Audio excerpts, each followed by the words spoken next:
Okay, I am going to be decorating this plate with a tree landscape motif. First, I want to draw the land. So just kind of push this wooden tool into the clay to create my land. And this also gives me a nice line. I'll be painting, when I glaze, I'll be glazing this section green for the hills, for the land, for the grass. I'm going to be painting a tree with a black slip. That is my clay body mixed with a mason stain.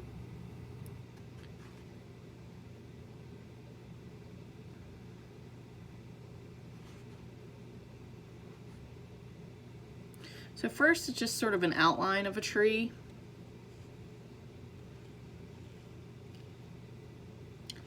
And I'll go back over the branches. Just trying to get the thickness of the lines, the trunk, up to those branches, all the way to the smaller branches, which I'll add more detail as I go. So as I'm working, my brush starts to get sort of clogged up. I'll add some water to the slip so that it flows nicely.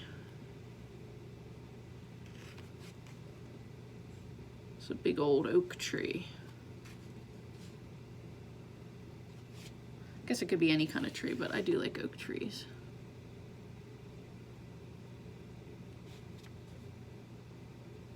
Like Bob Ross and painting his happy little trees. It's nice, I get to decide where the branches go.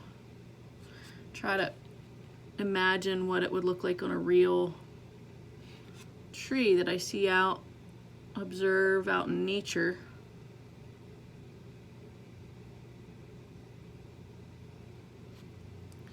Just where the branches are, just perfect balanced placement.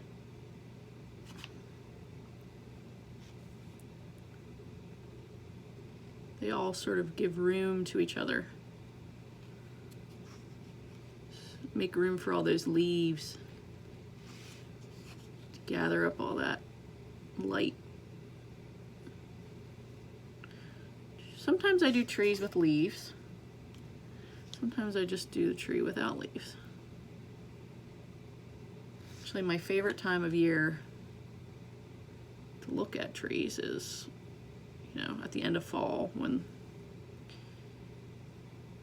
they lost their leaves, and in the winter you can just see the beauty of the wood and the shape of the branches and the trunk. That's one good part about that season, those seasons.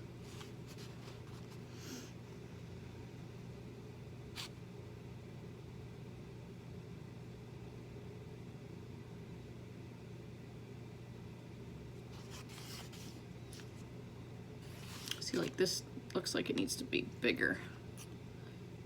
Have smaller branches coming off of it.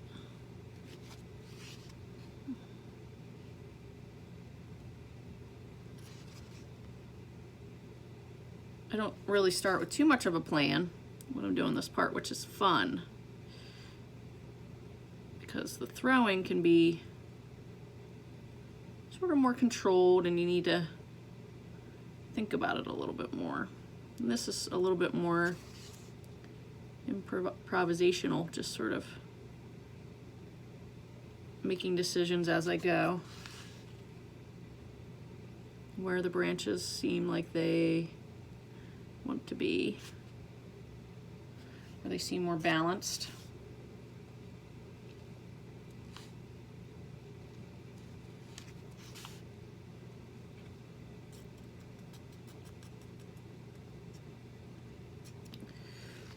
So I just had to add a little bit more water into my brush because it started to get sort of thickened. I like the slip to be a little bit thick so that there's a little bit of dimension to it. But I also like it to flow so I can get those tiny lines.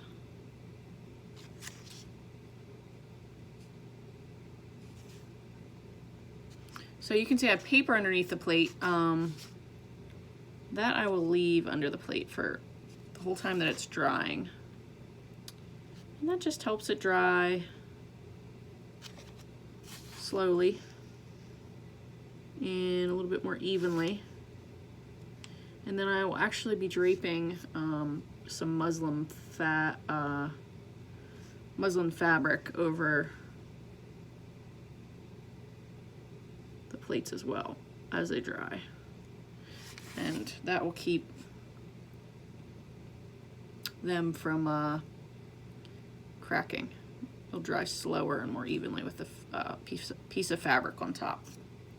So this is starting to, I feel like it's getting to be where I want it to be. I just have to go over these little branches. Add those little details.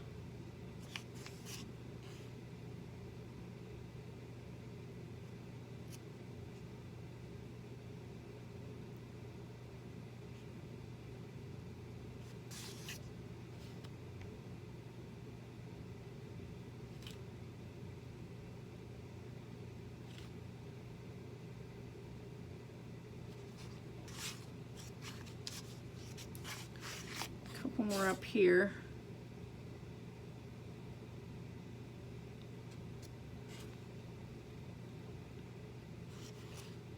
So right now the clay is what's called leather hard.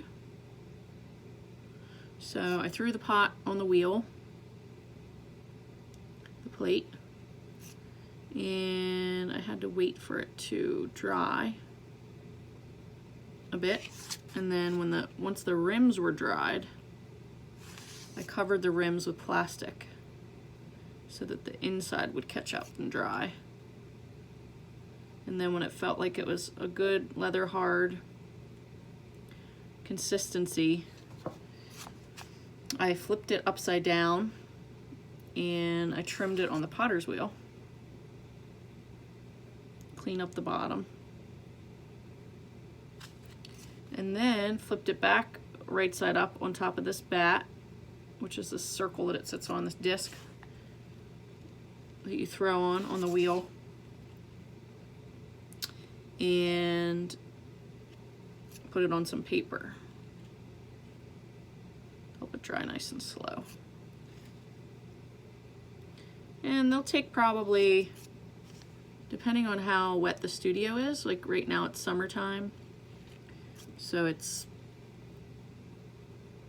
a little bit damp down here and humid in my studio, which is in the basement. They'll take a little bit longer to dry. So it could take up to a week before I'm able to put these in the kiln. And they'll get fired halfway for the first firing, which is about 1915 degrees.